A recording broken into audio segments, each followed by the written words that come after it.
like to welcome all of you to the 1994 D.A.R.E graduation. We'd like to begin by saying the Pledge of Allegiance. Would our ASB officers please come up and lead us in the pledge?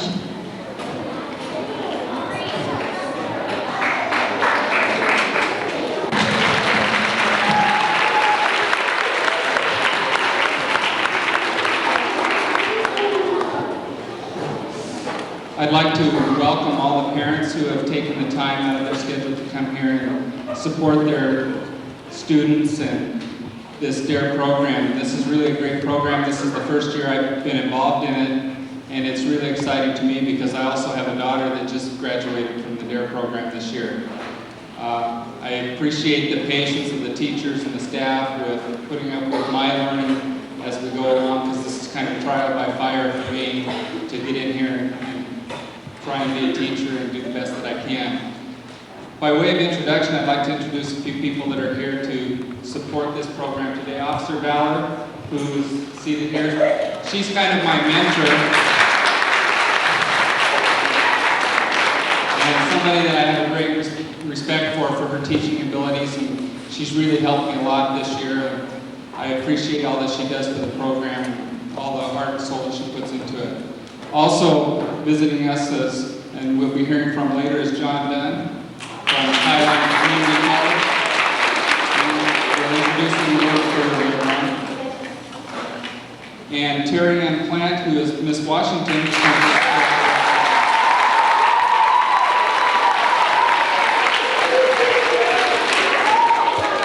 And she's the daughter of Carolyn Plant, who is a lab teacher in the district. And we appreciate her taking the time to get out there and support our program. What we'd like to do now is I have 4 students that are going to read a little bit about the D.A.R.E program, what it is, and how it came about. And I'd like them to come forward at this time. It's Latuan, Clint, Jelaine, and Lexia. Sorry, Frank.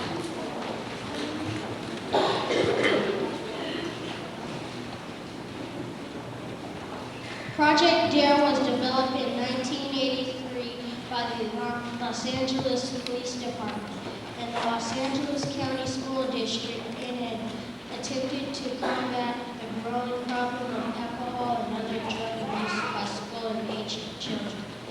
Only full-time police officers can teach D.A.R.E.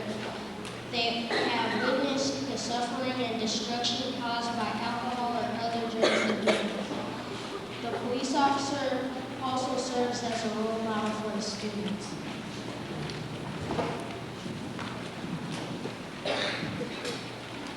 We have learned to protect ourselves with high esteem.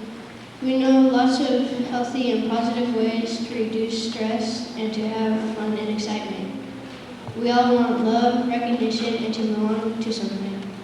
We can build a support system to meet our social needs so that we don't turn to drugs or gangs. Independent research studies show that the program has exceeded its goal of helping students combat peer pressure.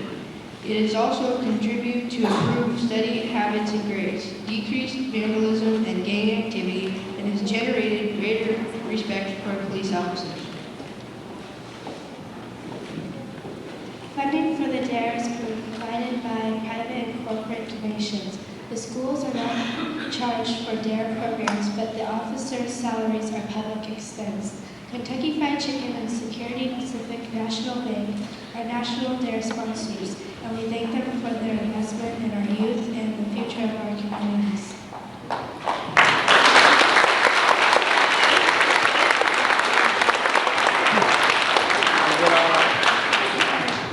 It's a 17-week program, and it teaches a lot of skills to the kids that I hope they can carry throughout their lives, and if they do, I think they're going to greatly benefit from it.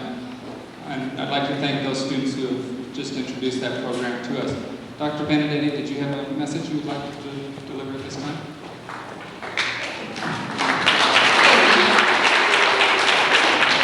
I just wanted to make a couple comments. My first ones are going to be directed to the parents that came today, and then the second one will be to the graduates. To you parents, I just wanted to encourage all of you to continue to build strong relationships with your child. I know you already have, or you wouldn't be sitting out in the audience right now sharing this event with them. But I want to encourage you to continue to be close with them, to be there for them when they need you. Let them know that you care about them, and also that you are willing to listen, because I think it's very hard for kids nowadays. They get confronted with all kinds of difficult situations, and it really will help if you have an open ear and are willing to listen to them and problem solve together. Now to you graduates. Every adult in this room has set some goals during the course of their life. One of the goals that I set for myself was to become a principal, and I'm so glad I reached that goal because I got a chance to work with all of you.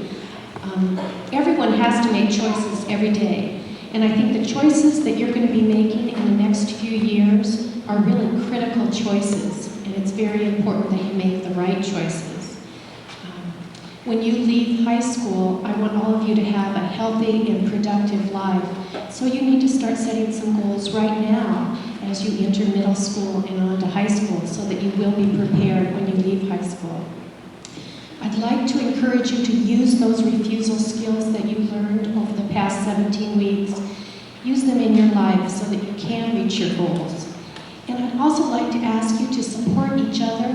We all need friends, but we need friends that are going to help us make the right choices. So help your friends make good choices as well. And then we can all celebrate the good choices together as we all celebrate you here today. Congratulations. I would like to introduce our main speaker, guest speaker, who is John Dunn. He's a basketball coach at Highline Community College and also the assistant athletic director.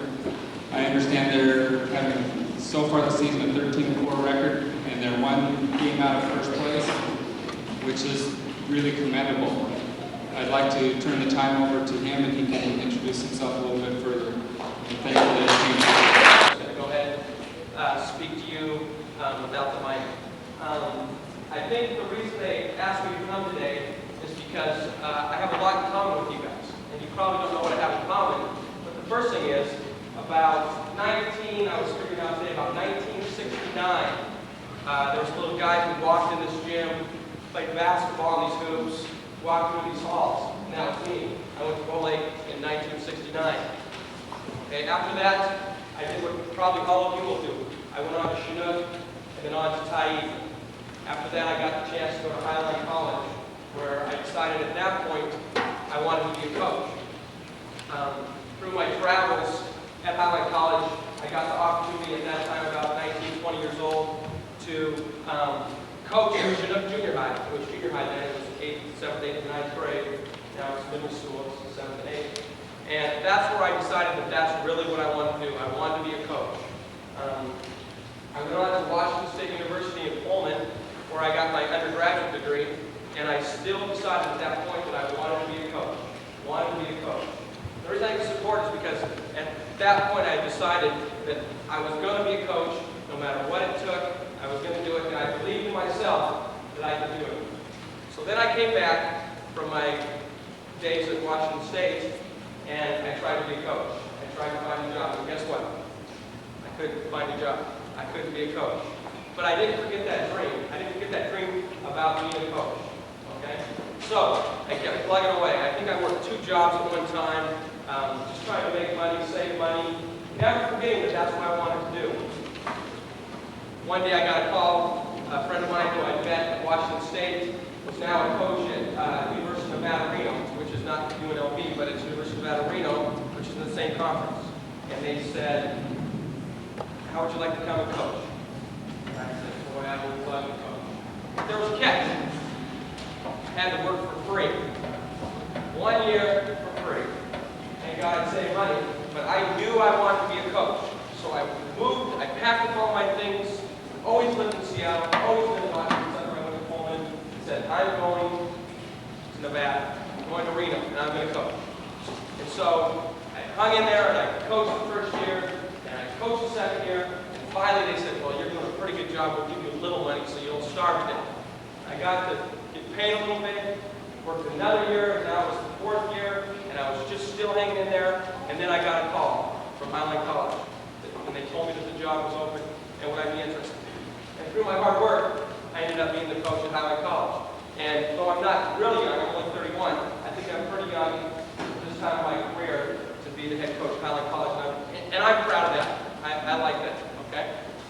The reason I bring that up is because with the D.A.R.E program, you learned about choices, okay? You learned about believing in yourself and believing what you think is important.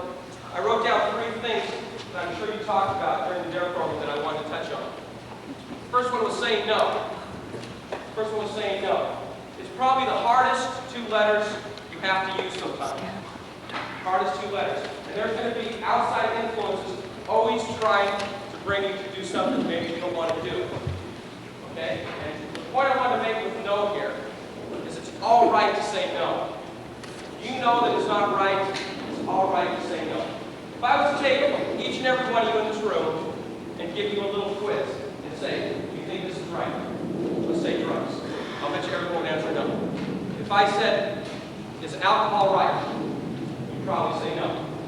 If I said, is stealing right? You would probably say no. So you know the right answers. It's when there's other influences come into your life that it becomes hard to say those 2 letters no. Okay? And I'm here to tell you this, that if you learn to say no, which I think you have through this program, then eventually, it could be the next day, it could be the next week, it could be the next year, it could be 10 years down the road. But I guarantee you, I promise you, that if you say no to someone because you know it's wrong, that they will come back into your life and tell you that they had a lot of respect for you because you made the right choice. You made the right choice. Okay? Always remember that, because that's important, because there's going to be pressure to say yes when you know you should say no. Which brings to my second point, is the pressures that are involved. Every day, I know you talked about in the D.A.R.E program, the pressures that you come about each day. Whether it be at your home, or at school, or probably the toughest, your peer groups. Okay? Now, if you think to yourself, and you take that little quiz, and you know that you know which is right and which is wrong, then you'll never get in trouble if you do one thing for me each night when you go home. All you have to do is take 1 minute of your night, you walk into the bathroom or into your bedroom, and you look in the mirror. And all I want you to do is ask yourself one question. Just one question. Was I the best person I could be today? That's all you have to ask yourself. Was I the best person I could be today? If you can look yourself straight in the mirror and ask that question and say yes, then no one will ever ask more of you. You'll always be fine. Last thing I put is choices. I was telling a friend of mine, I said, you know, when I came to school here, life was like a multiple choice test, and I think there was only like 4 answers. And some of you probably, some parents can relate to that when you were growing up. It seemed like life was a multiple choice test and there was 4 answers. But for you today, it seems like it's a multiple choice test, but there's like 30 answers, huh? There's a lot of choices you have to make. It's very tough. I don't envy you guys. In fact, I respect you because you have a lot more choices to make, and a lot of you are making the right ones. And one of them is obviously doing this D.A.R.E program and succeeding in that. Remember one thing. We're not going to be perfect every day. You can't do everything right every day. If you ask your mother or your father, did you do everything right today? They would probably say, no, I made a mistake here. I didn't do all my work at work. I was supposed to vacuum, and I didn't vacuum the house or whatever. Okay?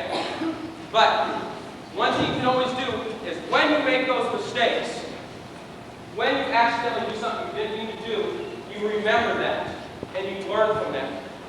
That's how you will become better people. If you can learn from your mistakes and then not make them again. Not make those mistakes again. There's a couple things I want you to do for me before I leave today. And they're real simple. The first thing is the idea of making people feel good. It's a simple idea, but sometimes we forget to do it. Making people feel good. And I have 2 ways to do that. 2 ways to do that. The first one is to say thank you. You'd be amazed how many times you walk down the street or you're walking down the hall. Let's say you get 30 out of 32 on your spelling test. And someone says, boy, that was a good job. And what do you like to say? Well, God, I missed two. I missed two. Or let's say you're in band and you play a little solo. And you make, let's say, 3 notes don't come out right. And everybody thinks it's the greatest solo in the world. But you only remember the 3 notes. And they say, well, that was a great solo. You go, yeah, but I missed 3 notes. Okay? The point being is this. When you compliment someone and they say thank you, you know what happens? You both feel good. The person who you gave the compliment to feels good. And you as the person who gave the compliment feels good because someone said thank you. Simply say thank you. Second thing is smile. How many times you go up to someone and they have a frown on their face and you're afraid to say good morning, or maybe to say, can you help me? Because you look at them and they got a frown on their face. And ask yourself the same question when they have a smile. When they're smiling, you come up to them and say, oh, I want to ask them a question. I feel good about myself. They're happy. I trust them. I want to do it. It's simple. Just a smile. Just a smile.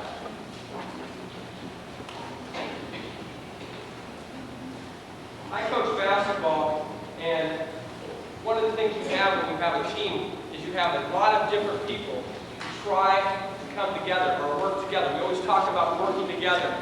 I would challenge each and every one of you today to work together.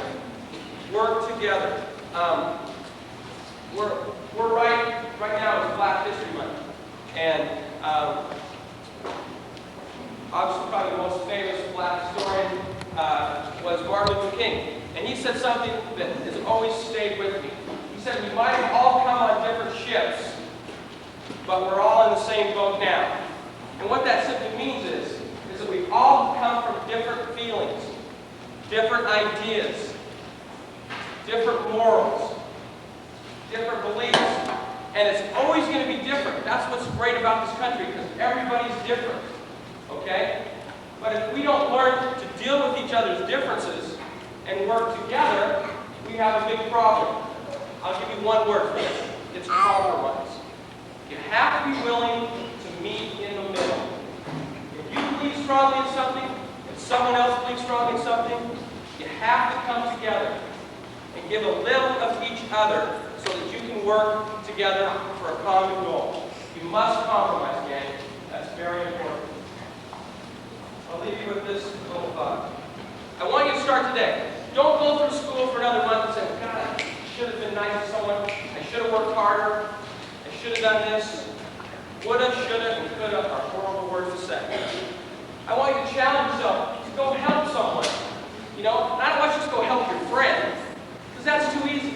Help someone you see in the hall that you don't know. Say hi to someone that you have never met here at school. Maybe someone that you thought you disliked. Give them a chance. Help them out. I challenge you to do that today. The next thing is be the best you can be. Okay? I don't care if you're a millionaire businessman, if you're a clerk at the 7-Eleven, if you're a basketball coach, be the best that you can. Don't accept halfway. Don't accept just enough. Be the best that you can be. Because when you look in that mirror, you'll feel good about yourself. And the last thing I want to give you is this. Before you can be great at anything, you have to be good. Okay? Before you can be great, you have to be good. And before you can be good at anything, you have to be bad at it. Okay? But most importantly, ladies and gentlemen, before you can be bad at anything, you have to try. Don't forget to try. Thank you for having me. I had a great time. Come on, back. You guys want that? No, thanks.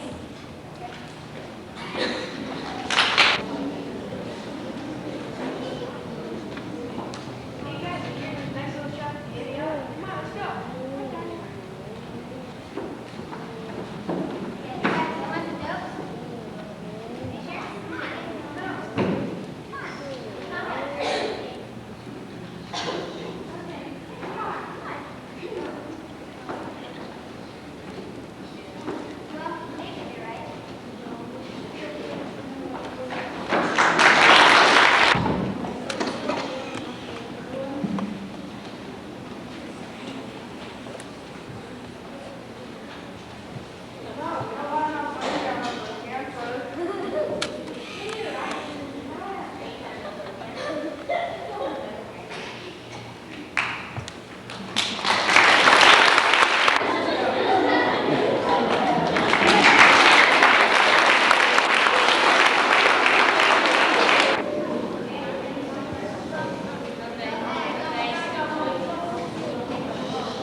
Okay, one more guest that came in after the program started that I would like to introduce is my supervisor and also the acting chief for the city of SeaTac is Bill Dickinson, who's Captain Bill Dickinson, who's sitting in the back. You can stand up. Each student has to read or write and then read in front of the class an essay about why their life is so important that they aren't going to use drugs, and they make a commitment not to use drugs in that essay. Right now we have 3 students from Mrs. Benner's class and Mrs. Lorraine's class and one from Mrs. Lewis's class that are going to read their essays. All of the essays were very good, and it would be great if we had the time to have everybody get up and read them for you, but we've chosen these students to read their essays because they are kind of a representation of each class and felt that they had a good message in their essays to give to you. And we'll just go according to the program and have each student read their essay and make sure you give them your applause at the end for their efforts. Thank you.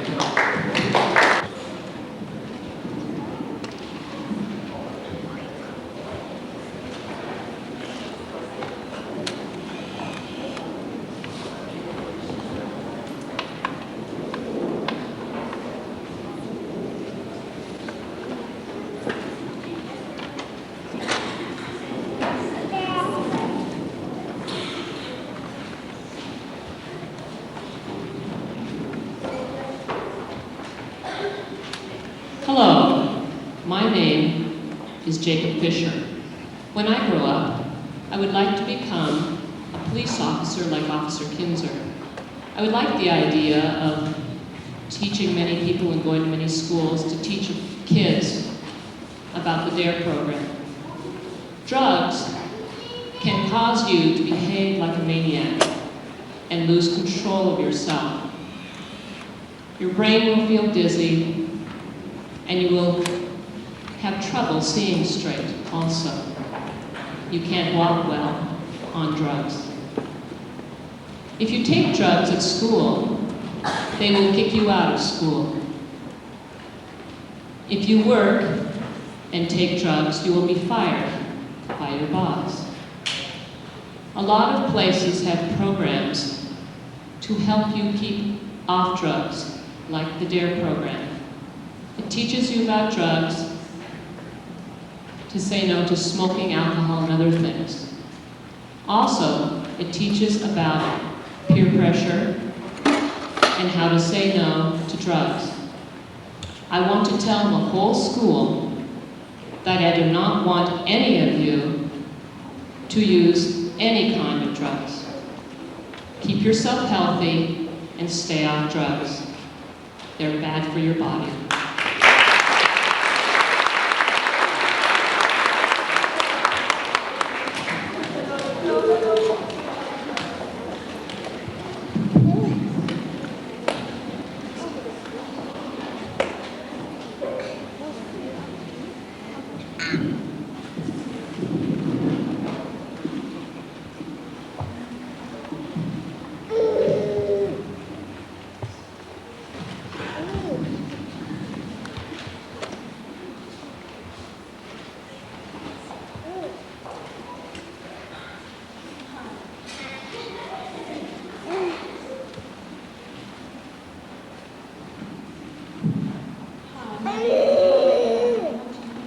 Because I want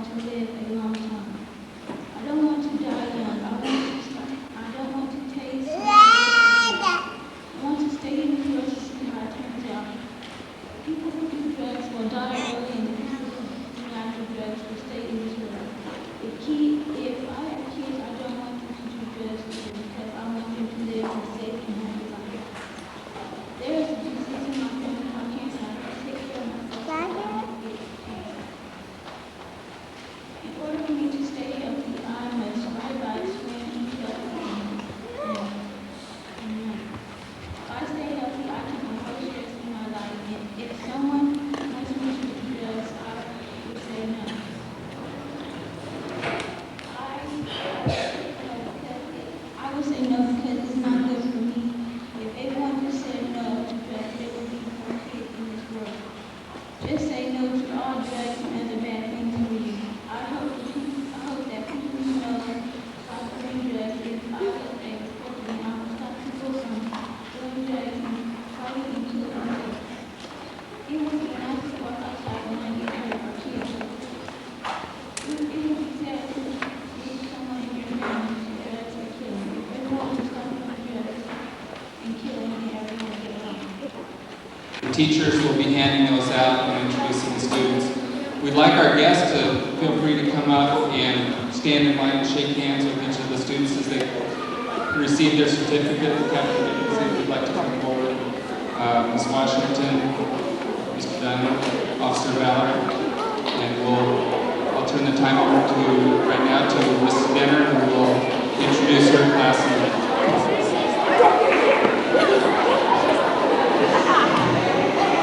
Receiving today says King County Police Department and Highline School District Certificate of Achievement has completed the curriculum in drug abuse resistance education and has made a personal commitment to avoid the pressure to begin using drugs.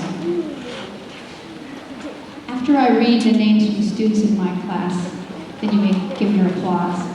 Receiving these certificates today are Christina Duxbury, Yvonne Espinosa, Crystal Farnham, Melina Hempstead, Alexia Hopper,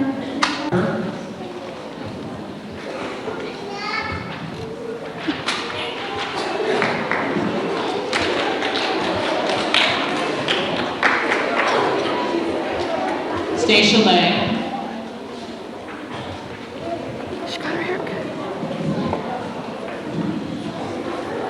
Brittany Reichel,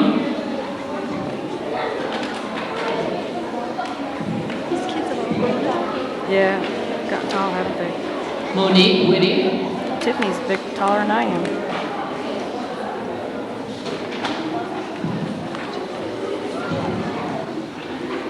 Jacob Fisher,